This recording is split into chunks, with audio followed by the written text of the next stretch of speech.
I've been thinking I must have poltergeists in my house because I have a faucet dripping in my bathroom, and I called 2 plumbers, and both of them came out, and while they were there, it did not leak.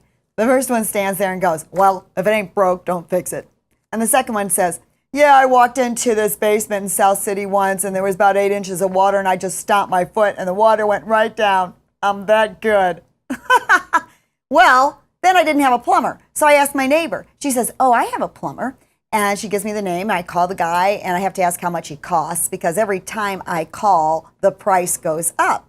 And he tells me his price, and I go, "Oh, sorry, I didn't mean her doctor. I meant to call her plumber." And he said he was the plumber, but just like the doctor, he couldn't see me for 3 weeks. So I asked my best friend. She says she has 2 plumbers. So I call both of them, and they both say that they can come out the next day. So then I spend the rest of that day worrying that they're both going to show up at the same time. Well, I needn't have worried at all because neither one of them shows up. So then I asked my brother-in-law. He says, "I've got a plumber." I call him. He shows up. He gives me an estimate. He says when he's going to come back, and then he never shows up. So then I go online and start calling all the plumber ads.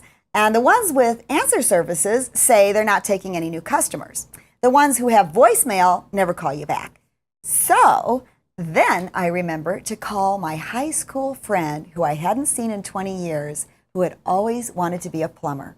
I call him up, and he's not a plumber. He's a real estate agent, but he just sold a $600,000 house on the beach in Florida to a plumber. You know? I think it's too late for me, but maybe I can get my kids into plumbing. That's what I've been thinking. I'm Joy Gridnick.